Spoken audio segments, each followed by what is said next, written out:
احباب ذی وقار، آج کا ہمارا موضوع ہے روزہ کے آداب۔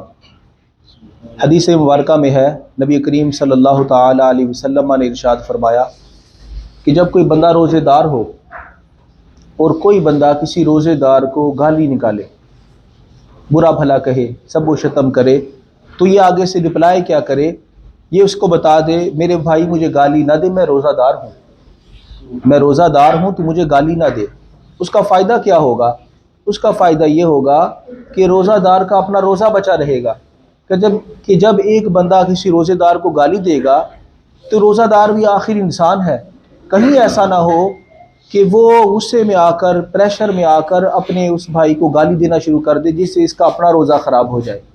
تو پتہ لگا کہ روزے میں بندے کو تقوی اور طہارت کے ساتھ رہنا چاہیے۔ حدیث مبارکہ میں ہے، ہمارے آقا مولا صلی اللہ تعالی علیہ وسلم دو شخصوں کے پاس سے گزرے جو کیا کر رہے تھے؟ کسی تیسرے مسلمان کے بارے میں غیبت کر رہے تھے کہ فلاں بندہ اس طرح کا ہے، فلاں بندہ اس طرح کا ہے۔ تو جس وقت نبی علیہ الصلوۃ والسلام نے یہ معاملہ دیکھا تو تھوڑی دیر کے بعد، نبی علیہ الصلوۃ والسلام کی عادت مبارکہ تھی، آپ سمجھانے کے لیے مسئلے کو تھوڑا توقف فرمایا کرتے تھے تاکہ اتنا موقع مل جائے کہ اگلے بندے کو اپنی غلطی کا احساس ہو جائے۔ نبی کریم صلی اللہ تعالی علیہ وسلم یہ سارا منظر دیکھا، آپ نے تھوڑا توقف فرمایا، اور کچھ دیر کے بعد نبی علیہ الصلوۃ والسلام نے، جس وقت افطاری کا ٹائم قریب تھا، افطاری سے پہلے ہی ان دونوں حضرات کو بلا لیا، فرمایا ادھر آؤ اور قے کرو، الٹی کرو۔ انہوں نے اپنے حلق میں انگلیاں ڈالی، قے کی تو قے سے گوشت نکلا۔ نبی کریم صلی اللہ تعالی علیہ وسلم نے فرمایا، تم تو پہلے ہی روزہ افطار کر چکے ہو، تم تو پہلے ہی روزہ افطار کر چکے ہو، اور یہ کہ جو تمہارے گوشت نکلا ہے یہ تمہارے مرے ہوئے بھائی کا گوشت ہے، کیونکہ اللہ تعالیٰ نے فرمایا قرآن مجید میں، اَيُحِبُّ أَحَدُكُمْ أَن يَأْكُلَ لَحْمَ أَخِيهِ مَيْتًا فَكَرِهْتُمُوهُ، کہ جو بندہ کسی کی غیبت کرتا ہے گویا کہ وہ اپنے مرے ہوئے بھائی کا گوشت کھاتا ہے۔ تو نبی کریم صلی اللہ تعالی علیہ وسلم نے ارشاد فرمایا، تم نے تو پہلے ہی روزہ افطار کر لیا ہے۔ کس طرح؟ وہ اس طرح کہ تم نے اپنے بھائی کی غیبت کی، اور جب تم نے اپنے بھائی کی غیبت کی تو گویا کہ تم نے اپنا روزہ خراب کر لیا ہے، پہلے ہی افطار کر لیا ہے، تمہارا روزہ تو پہلے ہی ختم ہو چکا ہے، اور تم کہتے ہو کہ میرا روزہ ہے اور میں روزہ افطاری کرنے کے لیے بیٹھا ہوں۔ تو اس حدیث مبارکہ سے پتہ لگا کہ جو بندہ روزے کی حالت میں معاذ اللہ اپنے مسلمان بھائی کی غیبت کرتا ہے، عام طور پر بھی، عام بھی یہی روٹین میں، کہ جو بندہ کسی مسلمان کی غیبت کرے گویا وہ اپنے مرے ہوئے بھائی کا گوشت کھاتا ہے، لیکن روزے کی حالت میں اس کا حکم سخت تر ہو جاتا ہے، اگرچہ فقہی اعتبار سے اس کا روزہ نہیں ٹوٹتا، یعنی فقہی اعتبار سے اس کا فرض روزہ ہو جائے گا، اس کا جو فرض تھا وہ ادا ہو جائے گا، لیکن یہ بندہ روزہ رکھنے کے باوجود بھی گناہ گار ہوگا۔ روزہ تو اس نے رکھا ہے لیکن روزے کے تقاضوں کو پورا نہیں کیا۔ روزے کا تقاضا یہ تھا کہ روزے کی حالت میں بندہ کسی کو تکلیف نہ دیتا، کسی کی غیبت نہ کرتا۔ غیبت کس چیز کا نام ہے؟ غیبت اس چیز کا نام ہے کہ کوئی بندہ کسی کے پس پشت، کسی کے پیچھے سے اس کے بارے میں ایسی بات کرے کہ اگر یہ بندہ وہ بات اس کے منہ پر کرتا تو اس کو بری لگتی۔ اب آپ کے بارے میں اگر کوئی بندہ پیچھے سے یہ بات کرے کہ فلاں بندہ اس طرح کا ہے، فلاں بندہ اس طرح کا ہے، تو آپ کو اچھا لگے گا؟ تو یہی تو غیبت ہے کہ کوئی بندہ کسی کے بارے میں نیگیٹو بات اس کے پس پشت کرے، اور قرآن مجید میں فرمایا گیا کہ جو بندہ کسی کے پس پشت کسی مسلمان کی عیب جوئی کرتا ہے گویا کہ وہ مرے ہوئے بھائی کا گوشت کھاتا ہے۔ تو یہ تو عام دنوں کی بات ہے، اور رمضان شریف میں نبی کریم صلی اللہ تعالی علیہ وسلم نے کس قدر اس معاملے کو اجاگر کیا، اور باقاعدہ نبی علیہ الصلوۃ والسلام نے پریکٹیکل کر کے بتایا کہ ان صحابہ کا الٹی کرو۔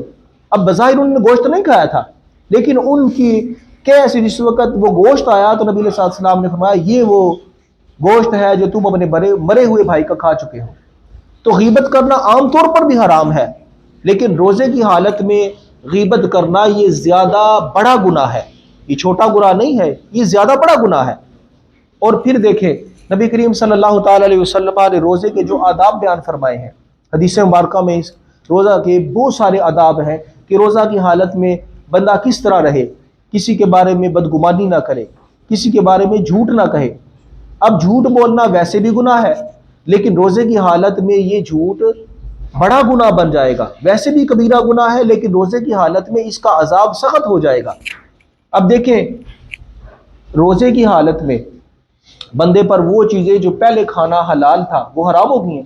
کھجور، پانی، روٹی، سب کچھ کھانا پہلے حلال تھا وہ حرام ہو چکا ہے. لیکن غور کریں، غیبت کرنا تو رمضان سے پہلے بھی بندے کے لیے حلال نہیں تھا. کھانا پینا جو پہلے حلال تھا رمضان میں وہ حرام ہو گیا.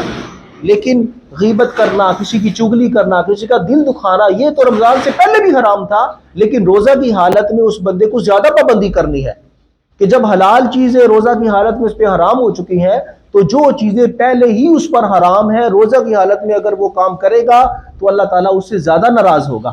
اس لیے ہمیں چاہیے کہ ہم اپنے روزوں کو پاکیزہ رکھیں، ستھرا رکھیں. اور حدیث مبارکہ میں فرمایا گیا، نبی علیہ السلام نے ارشاد فرمایا لخلوف فم الصائم اطیب من المسک. روزہ دار کے منہ کی جو بو ہے جو معدے سے آتی ہے، جس وقت معدے میں کچھ نہیں ہوتا، فرمایا اللہ تعالیٰ کی بارگاہ میں یہ مشک اور عنبر سے زیادہ پاکیزہ ہے. مشک اور عنبر کی اتنی خوشبو نہیں ہے جتنی روزہ دار کا معدہ جس وقت فارغ ہوتا ہے، اس میں کچھ نہیں ہوتا، اور بندے کو اس وقت جو منہ میں اس کی بو آتی ہے وہ اللہ تعالیٰ کی بارگاہ میں بڑا مقام رکھتی ہے. لیکن اس کا ہرگز یہ مطلب نہیں ہے کہ روزہ کی حالت میں مسواک نہیں کر سکتے. وہ جو بندے کے منہ سے آتی ہے جس وقت بندہ بھوکا ہوتا ہے اور معدہ فارغ ہوتا ہے، وہ جو بو ہے وہ قدرتی ہے، وہ قدرتی بو ہے. وہ یہ نہیں ہے کہ ہم اگر مسواک کریں گے تو وہ بو ختم ہو جائے گی، وہ بو برقرار رہے گی. اور اس کے ساتھ ساتھ یہ مسئلہ بھی یاد رکھیں روزہ کے بارے میں. عام طور پر یہ لوگ پوچھتے ہیں روزہ کے بارے میں کیا قے آنے سے یعنی الٹی آنے سے روزہ ٹوٹ جاتا ہے؟ تو یہ مسئلہ یاد رکھیں، روزہ کی حالت میں اگر الٹی خود بخود آئے تو چاہے وہ پوری بالٹی ہی بھر جائے، یعنی اتنی قے آئے بندے کی کہ وہ 1 یا 2 یا 10 بالٹی بھی بھر جائیں تو روزہ ہرگز نہیں ٹوٹے گا.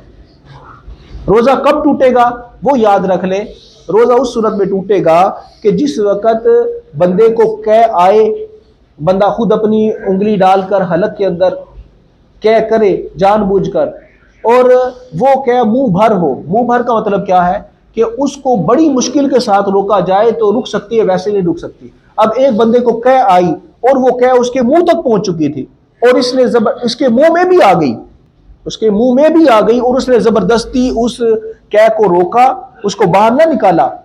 روکنے کے بعد اس نے کیا کیا، واپس حلق میں لے گیا، تو ایسی صورت میں روزہ ٹوٹ جائے گا. اس لیے کہ روزہ کسی چیز کے حلق سے نیچے جانے سے ٹوٹتا ہے، کسی چیز کے منہ سے آنے سے نہیں ٹوٹتا. اسی وجہ سے جس وقت بندے کو قے آئی، الٹی کی اس نے، تو 10 بالٹیاں بھی بھر جائے تو روزہ اس لیے نہیں ٹوٹا کہ معدے سے کوئی چیز باہر آئی ہے. لیکن اگر بندے کے منہ میں ہی قے پہنچ چکی ہے اور وہ قے منہ بھر ہے، منہ بھر کا مطلب یہ کہ جس کو بڑی مشکل کے ساتھ روکا جائے. اب حکم تو یہ تھا وہ باہر آئی ہے تو اس کو آنے دیا جائے، لیکن بندہ کیا کرتا ہے، اس کو واپس اندر لے جاتا ہے، تو ایسی صورت میں روزہ ٹوٹ جائے گا. لہذا یہ مسئلے کا خیال رکھنا چاہیے. اگر قے آئے تو قے باہر کر دے، باہر کرنے کے بعد کلی وغیرہ کریں، اپنا منہ صاف کر لیں، آپ روزہ دار ہیں، آپ کے روزے میں کسی قسم کا کوئی فرق نہیں پڑا. اور میں نے جس طرح پیچھے حدیث مبارکہ آپ کے سامنے بیان کی تھی، نبی کریم صلی اللہ تعالی علیہ وسلم نے روزے کے بارے میں جو ارشادات فرمائے ہیں کہ ایک بندہ اگر روزے کی حالت میں کھا پی بھی لیتا ہے تو نبی علیہ السلام نے فرمایا اس کو تو اس کے رب نے کھلایا پلایا ہے. کیوں؟